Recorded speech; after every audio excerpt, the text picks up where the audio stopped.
ये देखिए, देख रहे हैं मैं हूँ यहाँ भद्रस गांव में।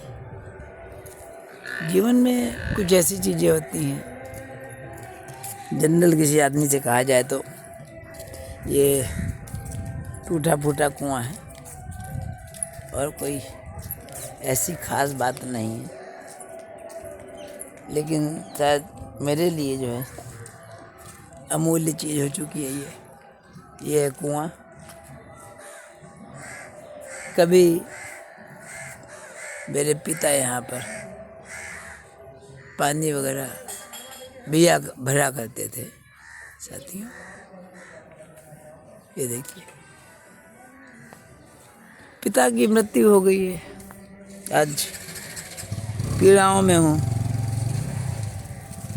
ये उम्मीद करता हूँ कि कहीं ना कहीं पिता यहाँ रहे हैं तो उनकी यादें होंगी कुछ ना कुछ। पिता की मृत्यु के बाद जो देखा, जो बहनों का जो है स्वरूप नज़र आया, नीचताओं का जो स्तर नज़र आया, खासकर बड़ी बहन, खासकर बड़ी बहन की मैं बात कर रहा हूँ, जिनको मैंने माँ के ना रहने पर वही दर्जा दिया। पिता की मृत्यु होते ही जो मैंने लूट खसोट का कल्चर देखी लड़कियों में, उसको देखकर आश्चर्यचकित रह गया। देखिए, मेरे पीछे ये कुआं है। मैं चला आया एकांत में कि कैसे बातें की जाएं।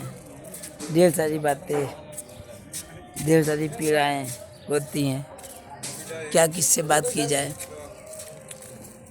तो इस कुएं से मैं बात कर रहा हूँ। मान रहा हूँ कि पिताजी की आत्मा अभी भी यहाँ होगी। ढेर सारे मेरे पर भी आरोप लगते रहे, लेकिन मेरी अंतरात्मा बिल्कुल क्रिस्टल क्लियर है। सबसे अच्छी बात यह है कि मैंने पिता से जीवन में भी, जैसे अन्य भाई बहन लालच के लिए लगे रहे, किसी ने प्लाट लूटा, किसी ने पैसा लूटा, और तो सबसे विकृत स्वरूप तो ये लगा कि एक बड़ी बहन छोटी बहन को जो है जासूस बना लेगी। भांजा जो है अपनी माँ और मौसी को बिल्कुल अपने गिरफ्त में करके मकान के पेपर, कागज, इस टाइप की चीज़ें ले लेगा। कल्पना से परे चीज़ है। इस गद्दारी की कहीं उम्मीद ना थी, लेकिन जीवन में बहुत ऐसी चीज़ें होती है जिसकी उम्मीद नहीं होती। इसी का तो नाम जीवन है। मैं और मेरे बड़े भाई दोनों के दिलों में बहन और भांजों की जो कल्चर, गद्दारी वाली कल्चर रही, उसके जख्म तो हैं। जख्म क्या है जो उम्मीद नहीं थी कि बहन भाई के जो खून के रिश्ते, जो 50 साल के रक्षाबंधन, 60 साल के रक्षाबंधन के रिश्ते थे, रक्षाबंधन के रिश्ते क्या सब दिखावे थे क्या? निश्चित रूप से दिखावे थे। बड़ी बहन का इतने लंबे समय का जो दोहरा चरित्र था, वो तो कोई समझ ही नहीं सकता था। 50 साल के रक्षाबंधन के रिश्तों के बाद बड़ी बहन मेरे साथ, छोटे भाई के साथ इस तरीके से गद्दारी करेगी, और एक बहन दूसरी बहन को मोहरा बनाएगी। भांजे अपनी मौसी या मम्मी के सारे मामाओं के खिलाफ उतर आएंगे। लेकिन मैंने भी ठान लिया कि होता ये है कि समाज में हमेशा जो है सच्चा आदमी चुप हो जाता है, बुरा आदमी हावी हो जाता है, कहता कौन गंदगी में पड़े, क्यों बदनामी हो। लेकिन मैंने फैसला किया कि नहीं, ऐसे लोगों को बेनकाब करना है, चाहे कुछ हो जाए।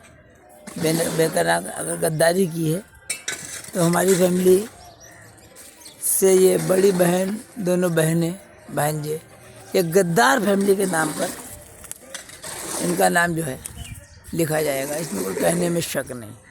अगर मैंने मन कर्म वचन से सेवा की होगी तो निश्चित रूप से भले ही वो 1.5 करोड़ की प्रॉपर्टी ले जाए और मेरे बड़े भाई के हिस्से में ताला लगा दे, सब कुछ भी ले जाए, लेकिन ये निश्चित है, एक शब्द होता है ईश्वरीय न्याय। तो ईश्वरीय न्याय एक चीज़ होता है, वो मिलेगा जरूर, निश्चित है। आज वो लोग सोच रहे हैं कि बहुत पावरफुल है, कार वाले बंगले वाले आदमी हैं, लेकिन ऊपर वाले के आगे किसी का इंसाफ नहीं चलता। जीवन भर जो मेरे पिता के साथ भी मेरा गलत बातों पर अक्सर विरोध चलता रहा, और सबसे अच्छी तो बात तो ये हुई कि वो जो मुझे पैसा दे रहे थे 5,40,000, मैं वापस करने की हिम्मत कर पाया।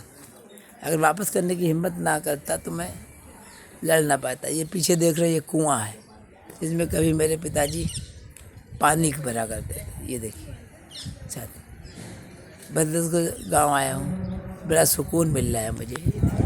देखिए ये पीछे एक आ जाता हूँ जब कभी मौका मिलता है यहाँ घाटमपुर, मन में बड़ा शीतलता का एहसास होता है साथियों।